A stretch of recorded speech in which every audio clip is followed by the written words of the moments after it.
Hello everyone, स्वागत है आप सभी का मेरी क्लास में। और आज की क्लास में हम झारखंड का भूगोल एवं पर्यावरण से संबंधित झारखंड की भूगर्भिक संरचना के बारे में पढ़ेंगे। साथ ही झारखंड में कितने तरह की चट्टानें पाई जाती हैं, उनमें कौन से खनिज संसाधन पाए जाते हैं और इनका विस्तार यानी झारखंड में चट्टानों का विस्तार झारखंड के किन क्षेत्रों में हुआ है, उन सभी के बारे में पढ़ेंगे। और इससे जितने भी इंपॉर्टेंट प्रश्न बनेंगे उन सभी को देखेंगे। तो चलिए शुरू करते हैं। झारखंड की भूगर्भिक संरचना। तो इसके भूगर्भिक संरचना के इतिहास के बारे में ऐसा कहा जाता है कि ये पृथ्वी के प्रारंभिक भूपटल के जितना ही ये पुराना है, और पृथ्वी के प्रारंभिक भूपटल का इतिहास जितना प्राचीन है उतना ही प्राचीन झारखंड की भूगर्भिक संरचना का इतिहास भी है। तो झारखंड में कुल चट्टानें जो पाई जाती है वो है अर्कियन कालीन चट्टान। इसे दो भागों में विभाजित किया गया है, पहला अर्कियन क्रम और दूसरा धारवाड़ क्रम। तो अर्कियन क्रम में ग्रेनाइट, नीस और सिस्ट की उपलब्धता है। धारवाड़ क्रम की चट्टानों में लौह अयस्क, लोहा, तांबा, बॉक्साइट, निकेल, सोना, मैग्नीज ये सभी खनिज संसाधन उपलब्ध है। विंध्यन क्रम की चट्टानों में बालू का पत्थर, चूना पत्थर की प्रचुरता है। नेक्स्ट है सिनोजोइक क्रम। तो इस क्रम में ही हिमालय का उत्थान हुआ था, और हिमालय के उत्थान के क्रम में ही झारखंड की छोटानागपुर पठारी का भी उत्थान हुआ था। नेक्स्ट है गोंडवाना क्रम। इसमें कोयला की प्रचुर मात्रा में उपलब्धता है और इसे कोयला युग के नाम से भी जाना जाता है। राजमहल ट्रेप। तो यहाँ पे लेटराइट और बॉक्साइट पाए जाते हैं। और नवीन जलोढ़, यहाँ पे ग्रेनाइट की अधिक मात्रा में उपलब्धता है।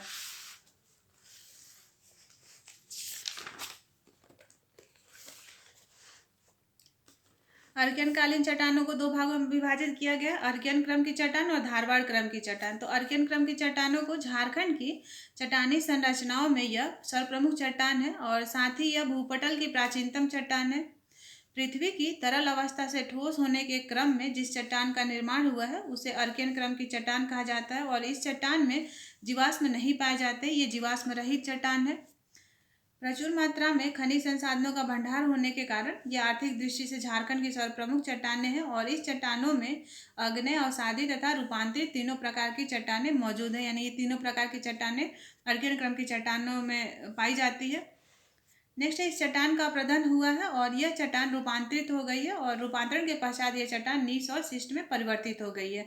तो रूपांतरण के फलस्वरूप ये चट्टान का और अप्रदन होने के चलते भी ये सिस्ट और नीस में परिवर्तित हो गई है। नेक्स्ट है धारवाड़ क्रम की चट्टान। तो इन चट्टानों का विकास अर्कियन क्रम की चट्टानों के अप्रदन और निक्षेपण के परिणाम स्वरूप हुआ है। इन चट्टानों का नामकरण कर्नाटक के धारवाड़ जिले के नाम पर हुआ है, और जहां पर सर्वप्रथम इस प्रकार की चट्टानों की खोज हुई थी। यानी झारखंड में पहले इसकी खोज नहीं हुई थी, ये इसके सबसे पहले कर्नाटक के धारवाड़ जिले में इसका खोज हुआ था, जिसके चलते इसे कर्नाटक के धारवाड़ जिले के नाम पे इसका नाम रख दिया गया। और झारखंड में इसका मूल विस्तार कोल्हान क्षेत्र में होने के कारण कोल्हान क्रम की चट्टान कहा जाता है। लौह अयस्क की प्रचुर उपलब्धता के कारण इसे लौह अयस्क की श्रृंखला कहा जाता है, और इसका विस्तार झारखंड में पूर्वी सिंहभूम, पश्चिमी सिंहभूम, सरायकेला खरसावां में हुआ है। दूसरा है विंध्यन क्रम की चट्टान। तो विंध्यन क्रम की चट्टानें झारखंड के उत्तर पश्चिमी भाग में सोन नदी क्षेत्र, विशेष रूप से गढ़वा में ये पाई जाती है, यानी इसका विस्तार हुआ है। ये चट्टानें मूलतः रोहतास पठार का दक्षिणी हिस्सा है, और अवसादों के जमाव से निर्मित ये चट्टान बलुआ पत्थर और चूना पत्थर से युक्त क्षैतिज परतदार चट्टानें हैं। पारसनाथ पहाड़ी का उत्थान भी इसी क्रम में हुआ है। झारखंड में जो पारसनाथ है वो उसकी ऊंचाई, पारसनाथ की पहाड़ी का ऊंचाई 1365 मीटर की ऊंचाई पर ये स्थित है। और जब विंध्यन क्रम की चट्टानों का निर्माण हुआ था उसी क्रम में पारसनाथ की पहाड़ी का भी उत्थान हुआ था, यानी निर्माण हुआ था। नेक्स्ट है गोंडवाना क्रम की चट्टानें। तो गोंडवाना काल को कोयला युग के नाम से जाना जाता है, और इन चट्टानों का निर्माण दामोदर घाटी के तलछट से हुआ है। इन चट्टानों में कोयला के भंडार के साथ ही बलुआ पत्थर की परत भी पाई जाती है, और आर्थिक दृष्टिकोण से ये चट्टान अत्यंत महत्वपूर्ण है। इन चट्टानों का विस्तार गिरिडीह राजमहल की पहाड़ियों तथा उत्तरी कोयल नदी की घाटी क्षेत्रों में हुआ है। नेक्स्ट है सिनोजोइक क्रम। तो इस काल में हिमालय के उत्थान के दौरान इसका प्रभाव छोटानागपुर पठारी क्षेत्र पर भी पड़ा, और हिमालय के उत्थान के क्रमिक रूप से हुआ था, साथ ही छोटानागपुर के पठार का भी क्रमिक रूप से उत्थान हुआ था। यानी इसका 3 क्रम में हुआ था, पहला, दूसरा और तीसरा उत्थान। तो देखते हैं पहले उत्थान में, इसे मायोसीन काल के समय में इसका पहला उत्थान हुआ था। तो हिमालय के प्रथम उत्थान के समय छोटानागपुर पठारी क्षेत्र में भूगर्भिक हलचलों के परिणाम स्वरूप पाट क्षेत्र का उत्थान हुआ। इस उत्थान के परिणाम स्वरूप पाट क्षेत्र रांची, हजारीबाग पठार से लगभग 1000 फीट ऊपर उठ गया था। दूसरा उत्थान प्लायोसिन काल में हुआ था और इस उत्थान का संबंध अंतिम प्लायोसिन काल से है। और इस दौरान छोटानागपुर पठारी क्षेत्र में भूगर्भीय हलचल हुई और जिससे रांची और हजारीबाग पठार 1000 फीट उत्थान हुआ इसका, और जिसके परिणाम स्वरूप पाट क्षेत्र लगभग 2000 फीट ऊपर उठ गया था। तो पहले उत्थान में छोटानागपुर पठारी का जो पाट क्षेत्र है वो लगभग 1000 फीट ऊपर उठा था। दूसरे उत्थान में ये 2000 फीट की ऊंचाई पे उठ गया था। और तीसरा उत्थान ये प्लीस्टोसिन काल कहा जाता है और इस उत्थान का संबंध प्लीस्टोसिन काल से है। और इसमें रांची हजारीबाग पठार लगभग 2000 फीट तथा पाट क्षेत्र लगभग 3000 से 3600 फीट ऊपर उठ गया था। नेक्स्ट है राजमहल ट्रैप तथा ढक्कन लावा की चट्टानें। तो झारखंड में इसे जुरासिक युग में लावा के बहाव से राजमहल ट्रैप का निर्माण हुआ, जबकि दरारों में लावा के प्रभाव से ढक्कन लावा का निर्माण हुआ। इन चट्टानों के अपक्षयन के परिणाम स्वरूप लैटेराइट एवं बॉक्साइट का निर्माण हुआ है। राजमहल ट्रैप का मूल विस्तार झारखंड के उत्तर पूर्वी भाग में, जो साहेबगंज के पूर्वोत्तर भाग और पाकुड़ के पूर्वी भाग में है। और इसके अलावा यह झारखंड के पाट क्षेत्र में, यह जो पलामू, गढ़वा, गुमला तथा लोहरदगा में भी ये विस्तारित है, यानी इसका विस्तार हुआ है। नवीन जलोढ़ निक्षेप, तो ये नदियों के अपरदन और जलोढ़ों के निक्षेपण के परिणाम स्वरूप इसका निर्माण हुआ है, जो वर्तमान में भी जारी है। और झारखंड के राजमहल के पूर्वी क्षेत्र, सोन नदी घाटी तथा स्वर्णरेखा नदी की निचली घाटी के क्षेत्रों में नदियों के जलोढ़ से निक्षेपण से इस संरचना का निर्माण हुआ है। अब इससे संबंधित प्रश्नों को देखते हैं। झारखंड में किस प्रकार की चट्टानों का विस्तार सर्वाधिक हुआ है? तो झारखंड में अर्कियन कालीन चट्टानों का विस्तार हुआ है, जो 90% भूभाग पर ये इसका विस्तार माना जाता है। और झारखंड की सर्वप्रमुख चट्टान कौन सी है? तो अर्कियन चट्टान को सर्वप्रमुख चट्टान माना जाता है, क्योंकि इसमें प्रचुर मात्रा में खनिज संसाधन का भंडार है और जिसके कारण ये आर्थिक दृष्टि से झारखंड की सर्वप्रमुख चट्टानों में से प्रथम स्थान पे है। नेक्स्ट, झारखंड आर्थिक सर्वेक्षण 2019-20 के अनुसार राज्य के कितने प्रतिशत भूभाग पर आग्नेय रूपांतरित चट्टानों का विस्तार है?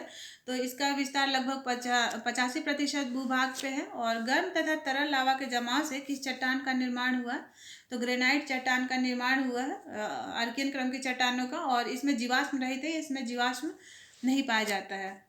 नेक्स्ट है रूपांतरण के पश्चात अर्कियन क्रम की चट्टान किस रूप में परिवर्तित हो गई है? तो नीस और शिस्ट के रूप में ये परिवर्तित हो गई है। नेक्स्ट है अर्कियन क्रम की चट्टानों के अपरदन और निक्षेपण के परिणाम स्वरूप किस चट्टान का विकास हुआ है? तो धारवाड़ क्रम की चट्टानों का विकास हुआ है। तो अर्कियन क्रम की चट्टानों के बाद से धारवाड़ क्रम की चट्टानों का विकास हुआ है। नेक्स्ट है किस चट्टान को कोल्हान क्रम की चट्टान कहा जाता है? तो कोल्हान क्षेत्र में धारवाड़ क्रम की चट्टान अधिक उपलब्धता के कारण इसका विस्तार अधिक होने के कारण इसे धारवाड़ क्रम की चट्टान कहा जाता है, कोल्हान क्रम की चट्टान कहा जाता है। नेक्स्ट, झारखंड में लौह अयस्क की श्रृंखला किसे कहा जाता है? तो धारवाड़ क्रम की चट्टान को लौह अयस्क की श्रृंखला कहा जाता है।